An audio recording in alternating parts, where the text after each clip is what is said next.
Selamat malam Bapak Ibu dan Saudara yang dikasihi Tuhan, dimanapun Bapak Ibu dan Saudara semua berada.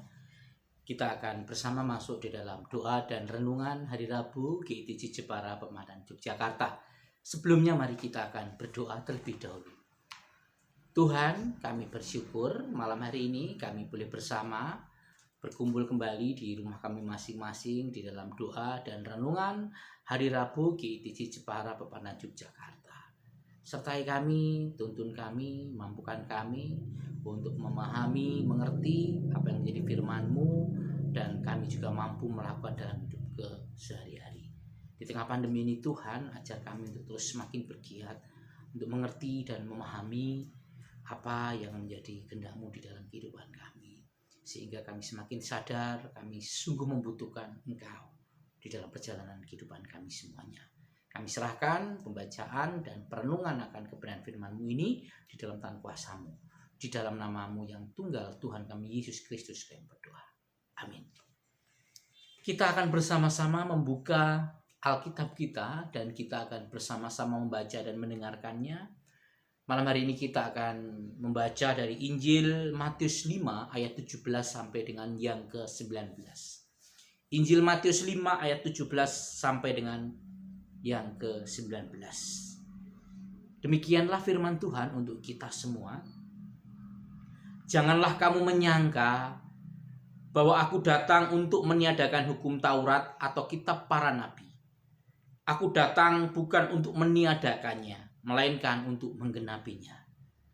Karena aku berkata kepadamu, sesungguhnya selama belum lenyap langit dan bumi ini, satu iota atau satu titik pun tidak akan ditiadakan dari hukum Taurat sebelum semuanya terjadi. Karena itu, siapa yang meniadakan salah satu perintah hukum Taurat, sekalipun yang paling kecil, dan mengajarkannya demikian kepada orang lain, ia akan menduduki tempat yang paling rendah di dalam kerajaan surga. Tetapi siapa yang melakukan dan mengajarkan segala perintah-perintah hukum Taurat, ia akan menduduki tempat yang tinggi di dalam kerajaan surga. Demikianlah pembacaan firman Tuhan. Dan kita semua yang berbahagia adalah yang dengan tekun untuk tetap membaca, merenungkan, dan lebih melakukan firman dalam hidup sehari-hari. Terpujilah nama Tuhan. Bapak, Ibu, dan Saudara, serta saudari yang dikasihi Tuhan, salam sejahtera untuk kita semuanya. Kita semua saat ini kembali bersama hadir di dalam doa dan renungan hari Rabu GITC Jepara Pematang Yogyakarta dari rumah kita masing-masing. Izinkan malam hari ini saya akan sedikit menyampaikan renungan yang malam hari ini perikop yang kita baca dari Matius 5 ayat 17 sampai dengan yang ke-19. Bapak, Ibu, dan Saudara yang dikasihi Tuhan, saya itu sungguh sadar dan sadar sesadar-sadarnya kalau suara saya itu tergolong dalam suara yang sering fals kalau menyanyi. Maka dari itu, untuk paduan suara yang dilombakan, misalnya Pesparawi, saya pasti sadar diri kalau saya tidak layak tampil untuk bersama-sama dengan paduan suara untuk mengikuti festival atau perlombaan menyanyi tersebut. Tapi kalau dalam paduan suara atau kor yang ditampilkan bukan untuk perlombaan, saya masih mau ikut. Itu juga di dalam rangka saya belajar supaya suara saya tidak fals banget. Artinya saya mencoba untuk belajar tentang notasi. Walaupun begitu, seringkali juga saya juga merasa minder. Sebab peran saya di dalam tim paduan suara atau kor tersebut oleh beberapa orang hanya dipandang sebagai pantes-pantesan. Supaya yang maju di dalam paduan suara atau kor tersebut kelihatan banyak atau rame. Atau di dalam bahasa yang lain, kanggo genep-genepan, tinimbang ora ana wong. Puji Tuhan, saya tidak merasa sakit hati walaupun seringkali merasa minder. Tetapi hal tersebut justru membuat saya terpacu Bapak Ibu untuk memperbaiki kualitas suara saya. Walaupun sampai hari ini masih sering fals dalam nyanyi. Bacaan kita pada malam hari ini terkait dengan Yesus dan hukum Taurat. Di dalam ayat ke-17, Yesus mengatakan, "Janganlah kamu menyangka bahwa aku datang untuk meniadakan hukum Taurat atau kitab para nabi. Aku datang bukan untuk meniadakannya, melainkan untuk menggenapinya." Kenapa Yesus sampai mengatakan demikian? Di dalam penjelasannya, kalau Bapak Ibu membaca sebelum ayat yang ke-17 atau sesudah ayat yang ke-19, kita bisa melihat bahwa kedatangan Yesus itu adalah menyempurnakan hukum Taurat. Allah yang hadir di dalam rupa manusia Yesus mengajarkan kita mengenai hidup yang melampaui ritual atau melampaui tuntunan etis moral dari Taurat. Apa sih yang menjadi esensi dari Taurat itu? Atau apa sih sebenarnya yang menjadi esensi dari Taurat? Sesungguhnya esensi dari hukum Taurat itu diberikan dengan gamblang oleh Yesus kepada kita di dalam Matius 22 ayat 37 sampai dengan yang ke-39, bahwa esensinya adalah cinta kepada Allah dan cinta kepada sesama. Artinya Bapak Ibu, bahwa Yesus ketika mengatakan bahwa dia melengkapi, menyempurnakan hukum Taurat, itu di dalam rangka Yesus mau menunjukkan bahwa esensi mendasar adalah cinta kepada Allah dan cinta kepada manusia. Dan Yesus memberikan contoh. Yesus yang adalah Tuhan sendiri, Allah sendiri, memberikan contoh, mengerjakan, dan kesempurnaan itu sendiri ada di dalam Allah melalui Yesus. Dan kalau kita melihat perjalanan pelayanan Yesus selanjutnya, bahwa apa yang dikerjakan Yesus itu memang sungguh-sungguh menggenapi Taurat itu sendiri. Ketika umat Yahudi membuat aturan semacam juklis dan juklak, begitu ya, petunjuk teknis dan petunjuk pelaksanaan, hukum Taurat kemudian dibuat dengan aturan turunannya sebanyak 613 aturan yang terbagi menjadi 248 kewajiban dan 365 larangan.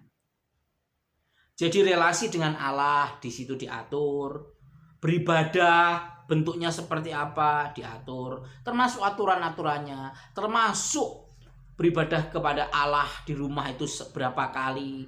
Kemudian relasi di dalam keluarga diatur, relasi dengan masyarakat Yahudi, masyarakat di luar Yahudi, atau bisa disebut dengan relasi dengan orang kafir ataupun yang non kafir, diatur dengan sangat ketat dan harus dijalankan. Kalau kita melihat, saudara kita Muslim pun mengerjakan itu. Jadi mereka pun mengerjakan semacam Taurat mereka. Walaupun kita tidak bisa menyebutnya itu hukum Taurat. Bapak dan saudara kasih Tuhan, bagi para penganut hukum Taurat, itulah yang akan menghantar mereka kepada keselamatan. Yang terjadi, banyak orang menjalankan hukum Taurat itu bukan esensi dasar dari hukum Taurat itu, seperti yang dikritik oleh Yesus. Karena sekali lagi esensi dari hukum Taurat itu adalah menjadikan manusia untuk semakin mencintai Allah dan sesama. Justru yang banyak terjadi penindasan menggunakan hukum yang ada atau menggunakan Taurat. Semangatnya adalah semangat untuk memata-matai. Semangatnya adalah semangat legalitas yang akhirnya justru seringkali melahirkan hukuman-hukuman, penindasan-penindasan, dan ketidakadilan.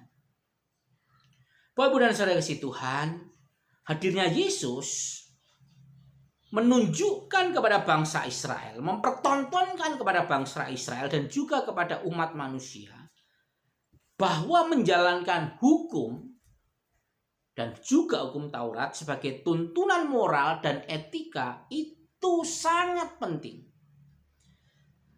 Ada kesepakatan yang memang harus ditaati sebagai hukum formal kita supaya kehidupan bisa berjalan dengan baik, supaya kehidupan bisa berjalan dengan teratur. Akan tetapi, ketaatan kepada hukum formal tersebut tidak berarti mengabaikan esensi pokok dari hukum itu. Sekali lagi, esensinya adalah cinta kasih kepada Allah dan sesama. Kehadiran Yesus untuk menggenapi. Kehadiran Yesus bukan untuk genep-genepan atau pantes-pantesan. Seperti ketika saya bergabung di dalam tim paduan suara atau kor. Bukan. Yesus hadir adalah sebagai wahyu Allah yang menjadi manusia. Allah yang menjadi manusia. Allah yang menjadi daging. Allah yang menjadi firman di dalam Kristus Yesus. Allah hadir sebagai manusia. Yesus untuk melengkapi atau menyempurnakan hukumnya. Tidak ada satu orang pun yang mampu untuk mentaati aturan Taurat secara sempurna. Misalnya, kalau kita melihat turunan hukum Taurat, hal mengingini milik sesama saja. Banyak orang yang akan gagal. Siapa sih yang sering tidak mengingini ketika orang lain memiliki barang yang mungkin itu menjadi cita-cita kita? Di dalam hati kita sudah mengingini. Dan itu sudah termasuk kegagalan kita. Maka dari itu, hadirnya Yesus untuk menghadirkan anugerah bagi umat manusia. Anugerah yang sudah kita terima di dalam pengorbanan Yesus itu menjadikan kita hidup di jalan yang ditempuh oleh Yesus. Artinya, anugerah di dalam Kristus Yesus menjadikan kita hidup di jalannya Yesus. Hidup di jalan yang sudah ditempuh oleh Yesus. Yaitu jalan cinta kasih. Itulah penggenapan atau penyempurnaan yang sudah Yesus kerjakan bagi kita semua. Bapak, Ibu, dan Saudara, perjalanan hidup kita di dalam mengikuti jalan cintanya Yesus juga bukan untuk genep-genepan, bukan untuk pantes-pantesan, tetapi perjalanan hidup kita mengikuti Yesus, perjalanan kita mengikuti jalan cintanya Yesus, itu juga menyempurnakan hidup kita. Ketaatan kepada hukum formal merupakan keharusan yang harus kita kerjakan dan kita lakukan. Akan tetapi, ketaatan yang kita lakukan, ketaatan yang kita kerjakan adalah di dalam rangka untuk menghadirkan cintanya Allah bagi dunia ini. Contoh sederhana saat ini, Bapak Ibu. Kenapa sih kita pakai masker? Mungkin ada banyak alasan. Salah satu alasannya adalah daripada kena denda dan dimarahi oleh aparat karena tidak menggunakan masker. Ada yang beralasan seperti itu. Padahal kalau kita mendahulukan diri sebagai pengikut Kristus, sebagai pengikut jalan cintanya Yesus, menggunakan masker itu bukan untuk pantes-pantesan, tetapi dalam rangka kita mensyukuri hidup yang Tuhan percayakan. Sekaligus kehidupan kita menjadi berkat dengan menjaga kesehatan diri kita dan juga menjaga kesehatan orang lain. Contoh lain adalah ketika ibadah yang kita kerjakan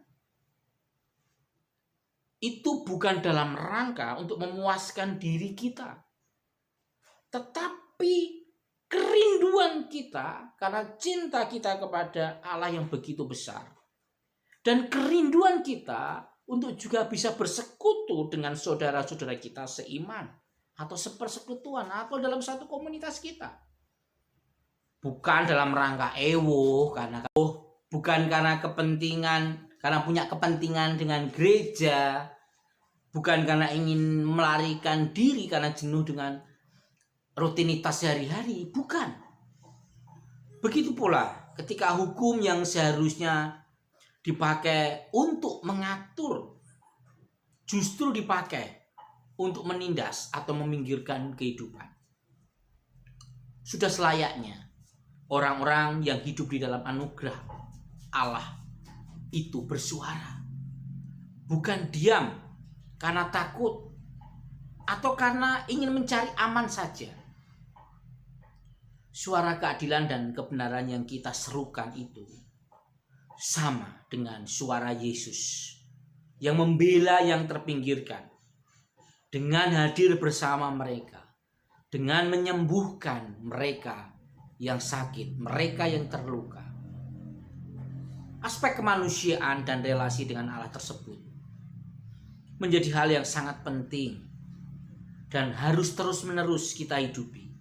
Ketika anugerah keselamatan yang sempurna di dalam Kristus Yesus sungguh-sungguh kita yakini, sungguh-sungguh kita imani, dan itu mulai terjadi saat ini, di sini, dan akan dipenuhi dengan kesempurnaan kelak oleh Kristus Yesus sendiri.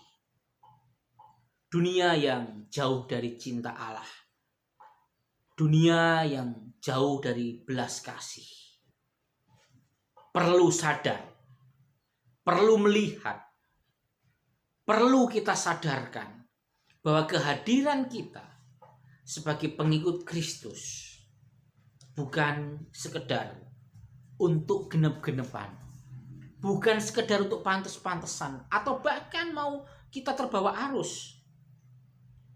Hadirnya Allah di dalam Yesus yang membawa keselamatan bagi dunia ini harus terus kita nyatakan, kita hadirkan melalui kehidupan kita. Kesempurnaan kerajaan Allah dimulai melalui kita di sini dengan membawa hidup yang menghadirkan kebenaran, menghadirkan keadilan, menghadirkan damai sejahtera, menghadirkan pengampunan, dan menghadirkan belas kasih serta cinta Allah bagi dunia ini. Sekali lagi, kehadiran Yesus, karya Yesus menyempurnakan hukum Allah yang terus berkarya di dalam rohnya, dan itu dikerjakan melalui hidup kita sebagai pengikut Kristus Yesus. Kita yang hidup mengikuti jalannya Kristus, kita menghidupi dan menghadirkan cintanya Kristus bagi dunia ini. Terpujilah nama Tuhan. Kita akan berdoa. Kami bersyukur malam hari ini kembali Engkau ingatkan akan tugas kami, peran kami, bahwa kehadiran-Mu ya Allah di dalam Kristus Yesus menyempurnakan hukum yang ada, menyempurnakan Taurat melalui karya dan pengorbanan Kristus Yesus. Dan karya pengorbanan tersebut adalah jalan cinta Yesus yang sesungguhnya harus kami hadirkan dan terus kami ikuti di dalam perjalanan hidup kami. Karena kami percaya kerajaan Allah sudah dimulai di dalam dunia ini melalui kehadiran Kristus Yesus. Dan kami sebagai pengikutnya, mampukan kami untuk terus menghadirkan kerajaan Allah itu mulai di sini saat ini. Dan kesempurnaan itu pun akan Kau sempurnakan ketika Kristus Yesus datang untuk kedua kalinya. Biarlah cinta kasih, belas kasihan, pengampunan, kebenaran, keadilan, dan perdamaian senantiasa kami wujudkan di dalam hidup kami sehari-hari sebagai laku sempurna yang telah Engkau tunjukkan, yang telah Engkau teladankan melalui karya pengorbanan-Mu, melalui karya Kristus Yesus di atas muka bumi ini. Kiranya Tuhan senantiasa memberkati sehingga hidup kami sungguh boleh menjadi berkat bagi orang-orang di sekeliling kami. Hanya di dalam Kristus Yesus kami berdoa. Amin.